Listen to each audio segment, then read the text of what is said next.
नमस्कार। कुछ साल पहले भारत में एक ट्रेडिशन थी। जब कोई मेहमान घर पर आता था तो उसे सबसे पहले गुड़ और पानी दिया जाता था। आज के समय में हम पहले पूछ लेते हैं, चाय पियेंगे? इन दोनों ऑप्शंस में कौन सा ज्यादा हेल्दी है?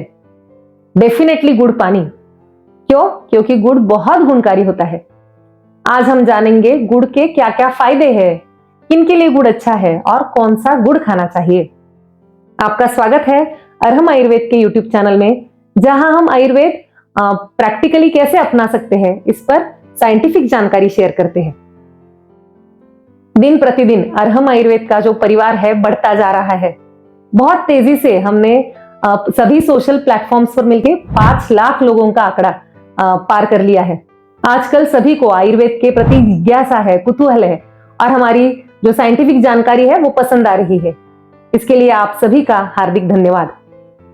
क्या आपने चैनल को सब्सक्राइब किया है ना? कभी कभी होता है कि जानकारी पसंद आती है, उपयोगी होती है, लेकिन चैनल सब्सक्राइब करना भूल जाते हैं। अगर आपके साथ ऐसा हुआ हो तो तुरंत चैनल को सब्सक्राइब करें और बेल आइकन दबाना ना भूलें, ताकि हमारी नई जानकारी आप तक तुरंत पहुंच सके। गन्ने से गुड़ कैसे बनता है? गन्ना आयुर्वेद में इक्षु वर्ग का हिस्सा है। इससे कई चीजें बनती है, जैसे गुड़ है, काकवी है, चीनी है या खांडसरी है। इन सभी के गुण इस चैप्टर में वर्णित किए गए हैं। अब पहले देखते हैं गन्ने के गुण। इसमें भी बहुत सारे प्रकार हैं, लेकिन सामान्य जो गुण है गन्ने के उनको बताते हुए कहा है, इक्षु रक्त पित्तघ्नो बल्यो वृक्षो कफ प्रदहा स्वादुपाक रसो स्निग्धो गुरु मूत्रलो हिमहा। अर्थात ये स्वाद में मीठा है, गुणों में ठंडा है, स्निग्ध है, पचने में भारी है, बल को बढ़ाने वाला, मूत्र को बढ़ाने वाला, शुक्र को बढ़ाने वाला और थकान कम करने वाला है। गर्मियों में ताजा गन्ने का रस पीने से थकान तुरंत दूर होती है, ये हम सभी का अनुभव है। रक्तपित्त, पीलिया, एनीमिया, मूत्र विकार जैसे अनेक विकारों में गन्ने का रस औषधि रूप में आयुर्वेद में प्रयोग किया जाता है। वैसे देखें तो गन्ना वास्तव में एक प्रकार की घास है और इसकी जो कांडी होती है उसका रस मीठा होता है और इससे हम गुड़, चीनी जैसे पदार्थ बनाते हैं। आयुर्वेद में तो कांतार, श्वेत, कोशकार, तापस ऐसे विभिन्न प्रकारों का विस्तार से वर्णन किया है, उनके गुण भी बताए हैं। जो कच्चा गन्ना होता है वो थोड़ा कसेला होता है, इससे कफ बढ़ता है, मेद बढ़ता है और मधुमेह या डायबिटीज होने की पॉसिबिलिटी बढ़ती है।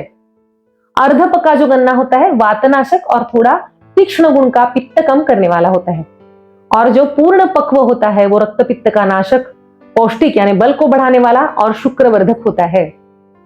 गन्ने के रस से बने सभी जो पदार्थ हैं उनमें कुछ समान गुण होते हैं।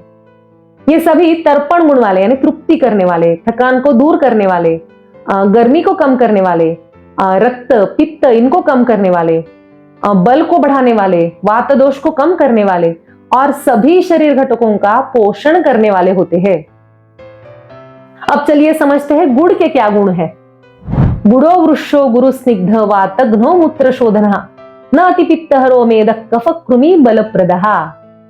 अर्थात ये शुक्रवर्धक है, पचने में भारी है, स्निग्ध है, वातनाशक है, इसलिए बाहर से आने पर किसी को पहले थकान या बढ़ा हुआ वात कम करने के लिए गुड़ और पानी दिया जाता था। मूत्र विकारों को कम करने वाला है। अगर ज्यादा खा लिया गुड़ तो पित्त को बढ़ाने वाला है। अधिक मात्रा में खाने पर मेद, कफ और कृमि भी उत्पन्न कर सकता है। अब हमारे पास 2 ऑप्शंस होते हैं, नया और पुराना गुड़। पुराना यानी 1 वर्ष से ज्यादा पुराना जो गुड़ होता है वो पचने में हल्का होता है, इसे कहा है पथ्यकर है। अनभिष्यंती यानी शरीर में चिपचिपाहट नहीं बढ़ाता, पित्तनाशक, वातनाशक और रक्त की शुद्धि करने वाला है। और जो नया गुड़ है वो कफवर्धक होता है, ज्यादा खाने पर इससे खांसी या कृमि विकार हो सकते हैं, इसलिए 1 साल पुराना गुड़ ही इस्तेमाल करना चाहिए।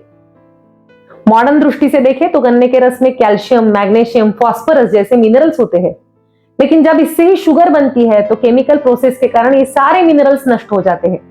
लेकिन जब गन्ने के रस से बिना केमिकल का गुड़ बनाया जाता है तो ये मिनरल्स प्रिवेंट होते हैं, जो शरीर के लिए बहुत उपयोगी होते हैं। चीनी से क्या नुकसान होता है? तो चीनी को पचाने के लिए शरीर को जरूरत होती है कैल्शियम, मैग्नीशियम जैसे मिनरल्स की।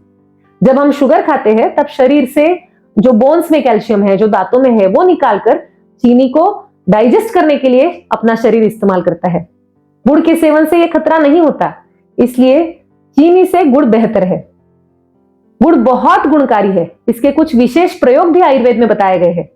अगर अदरक के साथ गुड़ खाया जाए तो कफनाशक होता है, हरड़ के साथ पित्तनाशक और सोंठ के साथ वातनाशक होता है।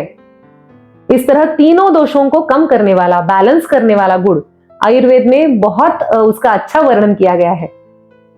हम हमारे कुछ त्योहारों में भी सोंठ का प्रसाद, जैसे कृष्ण जन्म है या श्रावण महीना है, तब बरसात का मौसम होता है, वात बढ़ जाता है, तब सोंठ और गुड़ का प्रसाद देते हैं। ये वात कम करने के लिए होता है। पहले सभी घरों में सोंठ का या अदरक के रस और गुड़ का जो मिक्सचर है बहुत पॉपुलर होता था। खांसी होने पर यह कफ कम करने वाला मिश्रण बहुत फायदेमंद होता है।